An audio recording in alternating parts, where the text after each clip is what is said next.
Hi family, I hope you're good. I hope you're feeling blessed. It's your sister Portia Mao again. Please forgive me for this position that I'm in, family, because that's the most comfortable place that I could find in this hotel. I do not like the chairs that they have. They're very uncomfortable. So yeah. Mm, the other one is not really an ottoman, it's actually a side table. So I cannot sit on that. It's very hard. I won't make it. Um, I hope you're good. I hope you're feeling blessed. It's your sister Portia Mohau. Family, once again, I wanted to share with you something that came um, from my life. A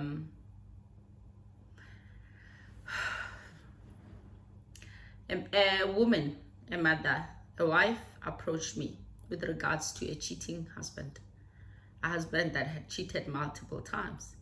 But the husband before cheating, family, was a good husband, according to the wife, right? So the wife tells me that, Gogo, I don't want to lie to you and pretend like I'm a good person. Before I consulted you, I've gone to multiple sangomas in order for me to find help.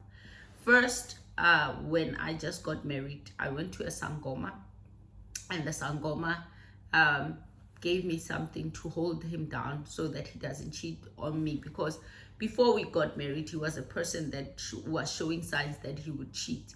So I went to the sangoma, and the sangoma gave me something, and I don't want to lie, after that it worked. He did not cheat on me. But after a couple of years, he started doing things outside that I was finding out, and uh, he was not necessarily bringing those problems in the house, but I would find out of things that he's hiding away from me. So I kept going to different ones, because the first muti worked. Then after that, he started doing that for 5 couple of years. Like, things were okay. Then after that, things were just going out of the way, and he was still pretending to be this good person. But I always found out things outside, and that's how I started going to different sangomas for help. I could see him being okay for, no more going out, no more doing this, no, those little things that a cheating man would do outside. And then your rather instincts will tell you, women and their gut feeling that goes wild sometimes. Yes, so I would just have those feelings. And I was like, did you ever get tangible proof, evidence that he's cheating? No. Let's just say he was the smooth operator. Some men can be smooth operators. Like, I kid you not, you'll find a man that can actually have a mistress for 3-4 years. You know the story. And then he would still not be a man with the trace in the house. But then her gut feelings, women and their instincts, then. So she comes, and I'm like, oh, okay, I understand. And thank you for telling me the truth that you've gone to multiple sangomas trying to find help. But now let me ask you, because you are saying you went to sangomas. Now I want to ask you, when they were doing your medicine or your ritual, whatever, what did they ask from you? What is it that you gave them? I gave them nails. Others, I gave them nails. Others, I gave them the waste that come from my tongue. And others, I gave them waste that come from my feet. You name it. Others, I gave them whatever came from my purse, Yeah, the purse. Yeah. So she was telling me of what she did, the hairs from my armpits, you name it, all those things that they would request from women. Those I call primary rituals that are done for a woman to hold down a man. But there are certain herbs that are needed in order to mix and do that, right? But those are primary, as I'm saying. They do not last long, and all, the story. So after she said that, I asked her, okay, now I'm going to start you afresh, because you have entered different shrines. Now you're coming to mine, and you have to ask help and beg my ancestors, my spirits, to help you. I told her what to do. These are the cases where now people would buy me a cold drink, would buy me sweets, buy me, to make the idol spirit, the spirit in my home, for marriages, for womanhood, for whatever, to be happy. See, when that spirit is happy, you'll go out and smile. That's what I actually used to tell them, that when they're happy, you'll go out and smile. So the woman, I told her what to bring me. Then after that, I told her that I need to ask you this, and you need to be sure. How many keys of your house do you have? How many, like, you and your husband, is this the first house you stayed in? Yes, this is our first house, and we've been in this house for many years. We had 2 keys, so I lost my key, so we are using his key. Okay, are you sure that's the only key to the house that you have? Yes, ma'am, that's the only key, because I was supposed to have made an extra key, but I've since failed to do it. But I'm the one that was supposed to go and do the extra key, but I haven't. So we do not have a spare key. We only have the key, that the same key that we are using, and that's the only one. I said, I just want you to be sure that your house has 1 key. She said, no, we only have 1 key. I said, lovely. How often does your husband go out on business trip, you name it? She tells me, I say, that's good. Now, when you know that your husband is traveling, let's say tomorrow, call me today and come see me immediately after he leaves. Then she does exactly that. Then days later, she notifies me, Gogo, my husband is traveling. I'm the only one in the house. My son went where, my helper won't be coming and all. I said, no problem. So when you're coming, bring me your key, your house key. So she comes to my place. When she comes, I ask her again, family, ma'am, is this the only key to your house? This is the 3rd time now I ask you. Yes, I'm pretty sure this is the only key, because I'll even would make sure that everyone is at home. We would know, like, she's sure of what she say. No problem. So I take her through different rituals, you see, work on her while I'm still working on her key, because her key is now, she is the one with her own hand who threw it in the water. Now I'm still working on that key. I'm working on her. So on the last ritual, it's in a stainless steel bowl. I pour in some of the water that came from there, and then I mix with certain herbs. She is obviously, she's not clothed. So I say, as I'm washing her body, I tell her that this is the last ritual, and you told me you're sure. So I take out the key, I put it inside the water that she's,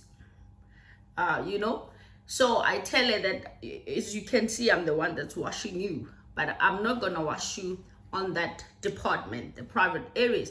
So I tell her that you are going to take the key, bend down, and wash yourself with this key under there. These are words that you are going to say 6 times. I give her words to say 6 times while she's washing herself with that key, family. And then I tell her, on the 6th time, you are going to do exactly what you do with your husband, and you are going to say these words. Now, I command her to say certain words again. This is the last 6. Then she does exactly that. I work on this woman, I'm done with her. Then I tell her, leave your key inside there and your water, and then I put her in a white cloth. I take her out. I tell her that the key will come to you. And then before you even go far, you will have your key. And she has a key. Remember, she told me that was the only key? No problem. Family. She goes home. right? Everything to her is okay. Everything to her seems perfect. Like she sees changes. Everything is perfect. As time goes by, like within the 6th week of her coming back from me, because you see, in literally almost 6 weeks, everything was perfect. But on the 6th week of after doing whatever she did, her husband drives in from a business trip again, but this time he's coming in with a pregnant woman. And the woman is entering into the house. The husband would usually come in when she's sleeping. This woman is the one opening the door. So the woman was in the house. Usually the husband apparently would find her sleeping, but this time around she says she heard a sound and then she was not asleep, she was getting out. As she's getting out, she realizes that someone is opening the door. Then they are trying to both pull the door, you see, because the other one is like trying to find out what's happening because there's no key on the door. Those who know, some of other people don't sleep with their house keys on the door. And her husband would all the time ring the bell to enter the house. So she's surprised that someone is opening my door. You understand? So as she opens the door, because the lady had already unlocked the door, she's trying to pull. They open the door. She's surprised someone has a key to the house. Pregnant woman. They enter. What's happening? Who are you? Why do you have a key to? Now she's fighting for the key. Now her focus is no longer on the pregnant lady who's coming with my husband. The key. She says, what came to my mind was, I'm supposed to be shocked that my husband is actually walking in my house with someone that's pregnant.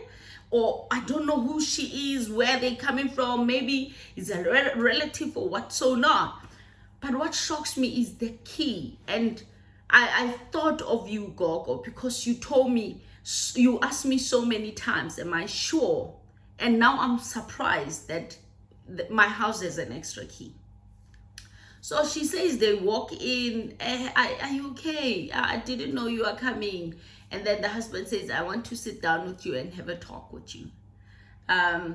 What I'm about to tell you, please, we are going to solve it like a family. You are my wife, I love you. But this woman you see here is my second wife. Yo. The woman's like, your second wife, how? Why? When? From? How? Is that your baby? The man is still so calm. The man is still so loving. According to what she's saying, I am really sorry, my wife. I had to do this. When I traveled, I had a little, with the boys, we went out and, that led to. And then after that, leading to, I had an encounter with, and then these are the results. So being me and where I come from, I did not want to exclude her. Now the wife is like, okay, I get all that. Where did she get the key to enter my house? Why am I only finding out now that you have a key to my house? As the wife is also a lady, you see, and a very responsible and a very reasonable woman.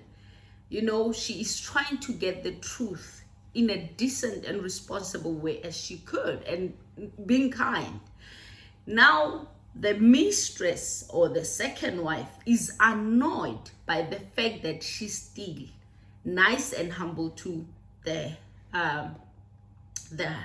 husband. So she's taking out more truths. She's like, Sipo, don't lie. I got this key because I've slept in your house before. Hey. Hey. Yo. The woman says, you know, everything was just a shock for her. So she comes back to me. They slept. She's like, you two have to give me more time because there seems to be a lot that's coming out. So all she was thinking about at that time was me, because I asked multiple times, how many keys do you have? One, and secondly, after all that, she saw things that are coming together, then a bomb comes out. And she comes to me. When she comes to me, she's like, Coco, you know, in a sense, she's like, when you saw, she's like, Coco, why didn't you tell me?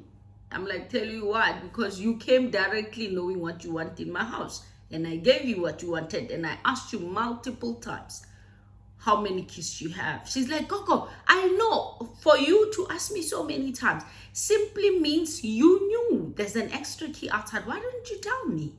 You know, and family for me at that time, as I always say, yes, there would be acts of kindness, even though that was not my field. That's not me. That's, I'm there, you know. And for me, it's like, you come here for that.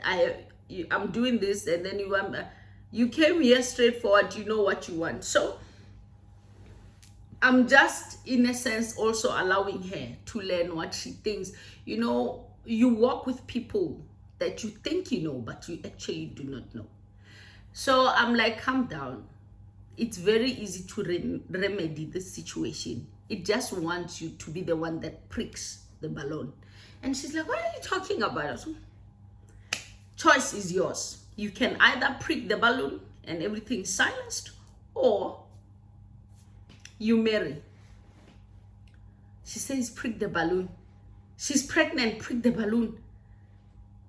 Should I prick the balloon? I said, if you prick the balloon, then it goes. She's like, I just don't want her to get married to my husband. As my husband says, that's the second wife.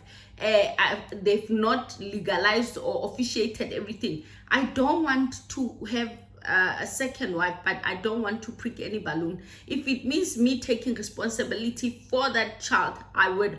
I'm not making that woman miscarry. I'm not pricking any balloon. I'm not doing anything like that. You know, she was a lady and above. To be quite honest, that's one of the clients that I've ever met that was genuinely kind. All she wanted was a good man by force, like a good husband. There's no cheating by force. But her heart was not to harm other women. Her heart was not to harm anybody. But she was trying to just, you see, have you ever seen, how do we say it? Being evil in a nice way kind of situation.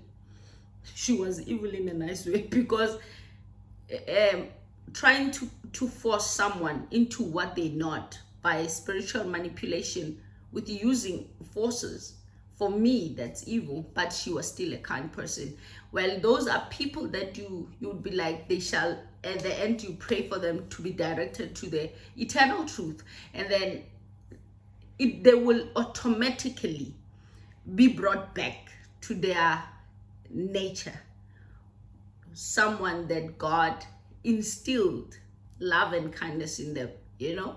And we lose it because of sin. We lose it because of the world. We lose it because of following so many things.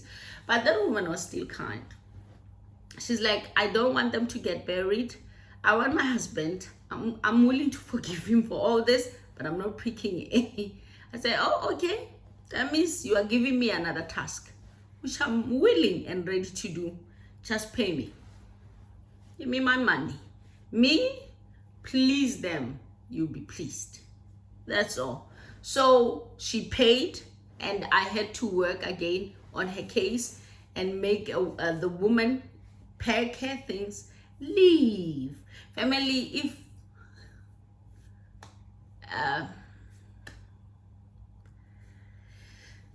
one of the easiest things that I would do and like doing in cases like that is just make someone just go pack your bags.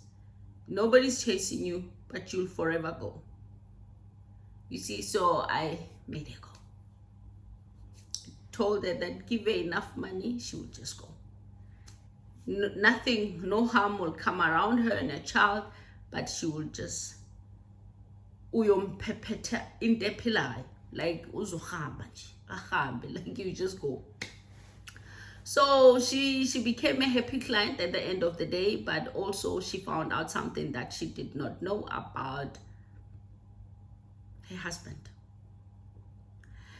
This doesn't only happen to marriages, family. Sometimes in life you walk with people that you think you know, but you actually do not know. My mother used to say, don't ever think you know a human being. Don't ever think you know it, because we are forever changing. That's why I love who God is, because God will not leave you nor forsake you. God is not a liar. And God doesn't need to repent. God doesn't need to change. God is not like that. God would not say to you, I will always be with you, and then all of a sudden not be with you. Or God will not say to you, okay, this is who I am, and give you something else that you do not know. It only happens with us humans. Even if you are a nice person, sometimes you can just change anytime and anywhere. So we can never ever truly say we know. Like, even you find a couple that no cheating, beautiful couple, literally no cheating, honest to each other. Even the wife can sometimes tell you that no, I didn't know that you like that, because we are human beings. We are forever changing. Like, someone would be like, no, we can buy her that. Like, for instance, you can buy her this, she's gonna like it, and then you come with this and I'm like, oh, sorry, I don't like that. I thought you would love it. No, I don't, because people change. Or maybe you meet me, I like this, then okay, you buy me a journal. After buying me a journal, and then you come with it, I'm like, I don't like this anymore. I don't know, I find it funny, but this was, no, navy is my favorite color, but the other day I don't like navy anymore. I'd rather stay with pink. You get it? So because we change, people just change. People change, family. So God is one. We can say it does not change. You can have a beautiful marriage, family, but sometimes we can say we don't know our people. No, baby, I don't want to watch this anymore. I want to watch this. People change. Even in a loving and beautiful marriage, people just change. But God doesn't change. God is immutable. Anyway, I love you, family. God loves you more. Never ever think that you know a person. People change. I love you. God loves you more. Stay blessed.